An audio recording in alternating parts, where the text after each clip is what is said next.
Welcome to the library, young man. Within the pages of a book, This is my friend Fufu Cuddly Poops. a world Cuddly of Poops. magic awaits. I've come to deliver some bad luck. Hi guys, welcome to. Well, I'm not looking at the camera. Hi guys. Taller than you. We should say it together and sound creepy like those twins from The Shining. Hi, we're Knightingale Reviews. This is the band Bibliophile. And this is the Curious Quill. Bailey. Christian. We hope you enjoy. This is a disaster! Today we're here to do a top 5 Wednesday inspired post. This one is going to be Unforgettable books. Forgettable books. Oh. Wow. I didn't get the memo. Today's video, we will be using one of their previous prompts, which was forgettable books. These books are not they're not bad books in the slightest. It's just, in the amount of books that we've read, they've had the least lasting effect. Yeah, an impact. So it doesn't mean they're bad books. It's not that we're not recommending them. It's just that we personally didn't enjoy them. Precise. Well, I did enjoy some of them. I did enjoy some of them. Remember them. Yes, precisely. I enjoyed. I don't remember. Got it. Okay, so we're just going to be going back and forth, and welcome to Nightingale Reviews 2.0. It's a disaster. My first book is The Sweet Quartet, but I only read the first two, so Sweet Evil and Sweet Peril by Wendy Higgins. So it follows the story of Anna Witt. She is the offspring between a female human and a male fallen angel. And out of all the fallen angels, they all kind of like fight to become one of the 7 deadly sins. And then one day she meets some guy named Caden Rowe. It's like your typical hot guy, pretty girl. And then she gets trapped into like the world of they have to make people sin, and will she be good, will she be bad? Or are some of the other kids actually good and pretending to be bad? We don't know. That's all I remember. First of all, I read this a really long time ago, like very early high school, maybe junior high. And I enjoyed it. I don't know, I like the synopsis because it was in my like day of Thomas Nagoski's The Fallen. I was like, ooh, Nephilim, blah, blah. And so I like the idea of like all the fallen angels having children. They fight to be part of the 7 deadly sins, and they're all like Lucifer's harbingers of evil, end of the world, whatnot. Then I got to the second book. Couldn't remember half the characters because it had been so long. I don't know if it's because the book came out like a lot later, or it's just because I got the book a lot later. And you know how I start reading a series and I let them sit for a long time, then I forget. And that's what happened. And I started reading it. I was like, I don't remember that. I don't remember this happening. I don't remember who that is. And I kind of got bored as I got older. So I just like it. For me, forgettable books are mostly because I didn't enjoy them. At the time I was reading them, I wasn't invested, or because mostly I have a really terrible memory. I'll read a book and then I can't remember the entire plot like 2 months later. So I try to choose ones that were kind of recent reads within the last 3 years, and the most recent read on this list was Release by Patrick Ness. I have read another Patrick Ness book previous to this, The Rest of Us Just Live Here, and that to me was also just kind of mediocre. And I know a lot of people love him, and I really want to read his The Knife of Never Letting Go, but his other 2 books I've read, they were just okay. They didn't leave that much of an impression on me. This one in particular follows Adam Thorne, who is a preacher's son, and his older brother is in the process of becoming a preacher, so his whole life it's been extremely religious, and he himself is gay, so there's always this kind of push and pull between him and his parents, of needing to be the son that they want him to be in this religious setting, but at the same time not really fitting into the norms that they want him to exhibit. So the entire story is just kind of partially that conflict, and at the same time he's having issues at his work with being blackmailed by his boss, and he's still in love with his ex-boyfriend, and this whole shebang's going on, and his life is just going pfft. And at the same time this entire thing is going on, there is this side story that is about this girl who has died and has recently risen from the lake. And that part was mostly forgettable. I don't remember a lick of that. For me, I felt like that just took away from like the main story. I really enjoyed Adam's story for the most part, and I really loved the ending, except that whole side story I can't remember for the life of me. And the entire time as this girl was from the lake, there was a fawn following her. I thought it was a Bambi fawn, but I didn't read closely enough, because really, it's a Mr. Tumnus fawn. So that's on me. And I don't remember how those 2 stories tied in together. I wrote in my Goodreads notes that I really enjoyed how they tied together, but I can't remember for the life of me why they tied in. I really can't, and that's terrible. Did not enjoy it, I think mostly because of the writing style. It was very difficult to get into, and I don't really know why. It just really kind of threw me, and I could not enter the story for the life of me, and therefore I don't remember anything, and I just read it in January. It's fine, your turn. So my second book is called Ask the Dark by Henry Turner. It follows a boy called Billy Zeitz, and I can't remember, he's in middle school, he might be like early high school, but anyway, there's a bunch of like mysterious disappearances of like young boys around the town, and I believe it takes place in the South. My favorite part is that the Goodreads synopsis says, gripping and powerful, this masterful debut comes to vivid life through the unique voice of a hero as unlikely as he is unforgettable. I thought it was really interesting because I tried to get into contemporary so much, and it was like a mystery thriller, and I think it was like somewhat horror because they said it would come off like a horror read, and like so much suspense, but it's written in the way that he speaks, so the words are like spelled correctly because it's in the way in the dialect that he speaks, and so everything's grammatically incorrect, which kind of bothers me. And I don't know, it was just so slow. And there's no dialogue. It's just the character relaying, he said this, she said that, with no actual, like, playing out of events as they happen. I figured it out before he did. And that's what annoyed me. Like, you could piece it all together really fast, and he was just, like, slowly moving around town. Yep. I don't know, I think it's just because the character didn't interest me, the plot was so slow, it wasn't as suspenseful as I was hoping, there was no dialogue. I hate that. What was promised did not come through. Exactly. My next book is 13 Days to Midnight, which is the first book in the 13 Days to Midnight series by Leo Hunt.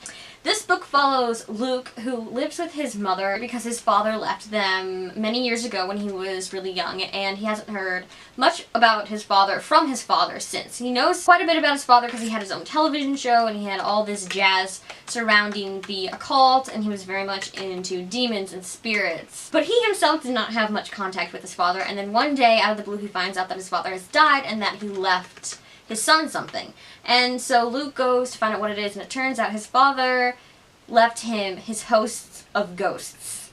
And essentially there are 8 ghosts. Just like he said, the hosts of ghosts. And in this, it's like, so many answers. The bigger your host, the more powerful of a necromancer you are. So basically he's giving these ghosts to his son so he can be a necromancer, but he doesn't know how to be a necromancer, he doesn't know how to control them because the spirits have a life of their own and very much their own free will still, because he doesn't know how to control them, and as a result they're trying to do something very sinister to Luke in order to be free of him, and which is going to happen on Halloween, which is 13 days after, or until, which they can fulfill on Halloween, but Halloween isn't 13 days, henceforth 13 days to midnight. I was really, really excited to read this book just because it was me. I think I read it sort of relatively around Halloween. No, I didn't. I read it in July, sorry, fools. And I was really excited just because I kind of want to get into some more scary books, and this one's YA, so I thought I could handle it. The writing style just felt a little bit more middle grade to me, not as engaging as I would have liked it to be, and as a result, I was not into the story as much as I would have liked to have been. And what really made it a bit hard for me to remember is there are the 8 ghosts, and you have to kind of remember their personalities, and they each have their own titles, and I couldn't remember them for the life of me. I couldn't remember which ones were really evil and which ones were sort of good but still evil, and it was difficult, and therefore I just couldn't keep it straight, so now I can't remember it, and it's not good. Could have been a lot scarier than it was. It didn't feel that scary. It felt kind of like a scary movie. A B level. Yeah, basically. B rated. Yeah. Not R rated, but you know, like A, B, C, D on a scale of 1 to. It did have a really interesting ending, and there was a twist I wasn't expecting. But otherwise, it just was not what I was hoping it would be, and therefore, it fell into the background, unfortunately.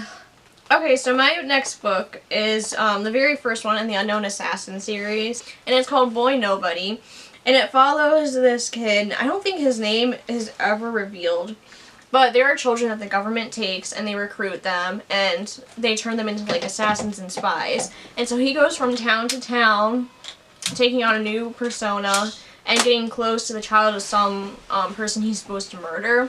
And, like, the government decides, like, who they need to, like, knock off. Is there a nicer way to put it? And I think it's a senator he has to kill this time, and he gets really close to the senator's daughter. Then he starts questioning, like, why do I actually have to kill him? What did he do wrong? And then he starts to think, maybe my parents didn't really die. Maybe they were murdered and I was taken from them. Or maybe they're still alive and I was taken from them. But anyway, I read it after I read Nobody by Jennifer Lynn Barnes, and I thought it was kind of like the same thing, where, like, there's this kid, no one sees him. It's, you know, Nobody, then Boy Nobody. I don't know why I thought they'd be similar. But I don't know, I just didn't like him as a character. And I don't think you ever get to know his real name, so he's just Boy Nobody the whole book, which I guess is the point of the title. But still, that's my piece. My next one is Where Things Come Back by John Corey Whaley. I absolutely love John Corey Whaley. I first read Noggin, and I was really blown away by his writing style, and so I went on to read Highly Logical Behavior, and this was the last one I had to read, his debut.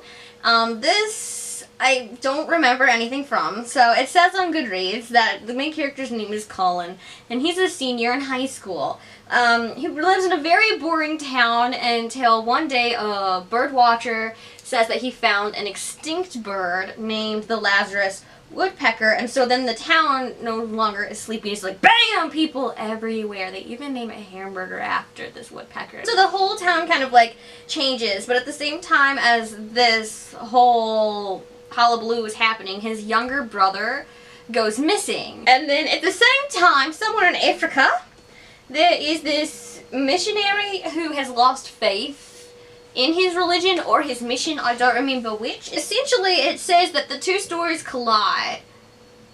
I don't remember how.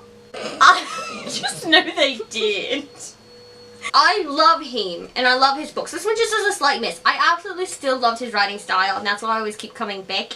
Whenever he gets his next book, I will be there for it. I just don't remember the entire message of the book, or like the main point it was trying to make. You know what, Boy Nobody might have been a mayor, not a senator. And I don't remember what happened with the younger brother. I hope he came back. I don't know why it was so unforgettable for me, and I don't really have a good reason for it. So my next book is by Paula Morris. It's called The Eternal City. It follows the story of Laura Martin. She and her fellow classmates go on a class trip to Rome. They see the sights and whatnot, and a bunch of weird stuff starts happening, like statues coming to life. There's like a war between the gods and goddesses.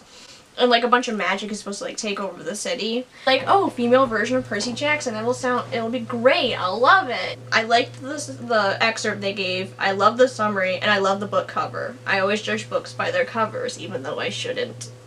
And I don't know, the adults were absent the whole time, and it made no sense. Like, all these people were getting deathly sick, and they let the kids gallivant around Rome. Who would do that?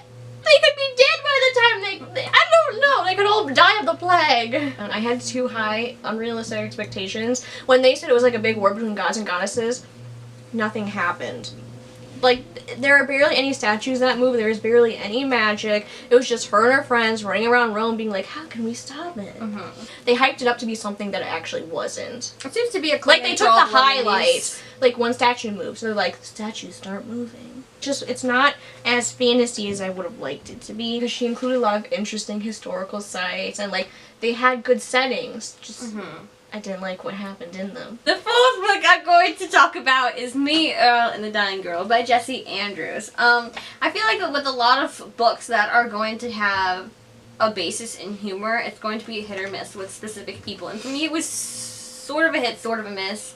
I liked Earl and his humor for the most part, but a lot of it was just humor that did not appeal to me or felt was a bit bizarre. And you all probably know what it's about. It's basically about a boy named Greg. He's a wallflower, and he purposely does not want to stand out in school. He very much tries to blend in, stay in the background, and he only has one friend, Earl. And one day his mom is like, go make friends with that girl Rachel who you used to be friends with. And he's like, but I don't want to, Mom. And she's like, it's gonna happen. So he goes, and he tries to befriend her, and then he finds out that she has leukemia. He wants to make a movie for her, because him and Earl make movies, and they're all very bizarre and kind of nonsensical, and so he wants to try and do something for her. And in order to do that, he has to get out of his comfort zone. I thought it had a really strong beginning, and then it just kind of lost steam for me. Again, the humor wasn't really my thing. Did you watch the movie? I did. I don't remember. Was it bad? I don't remember any of these. Oh, the okay. movie, the book. Do you give it a good star rating? See, this is, so for me, I rate really highly books. I rate books anywhere, most likely, between a 4 and a 5 star. Between a 4, 4.5, 4.75, or a 5. Anything below that, whether it's either I really hate a book or I really love a book that is going to stand out in my memory. Anything that's a 3, 3.25, 3.5, or 3.75, I'm most likely not going to remember.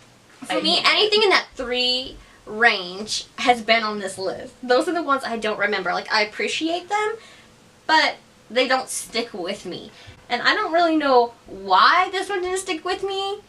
I think it's just you because read so I've many read cancer books. Yeah, I was gonna say. What's your last book? It's called Duplicity. I have to get it up again. Okay, so anyway, it follows this guy called Brandon. He's your typical, like, bad boy. He wears dark clothing. He has a bunch of tattoos. He dyes his hair dark. He has a ton of piercings. But he's, like, a super smart computer hacker. So he does, like, a lot of crappy things. Like, he hacks people's bank accounts. And his parents aren't really, like, around. And suddenly he starts seeing another version of himself in the mirror. But it talks and moves. And it's like, I'm going to take over your life because I can be a good person and you're a terrible human being.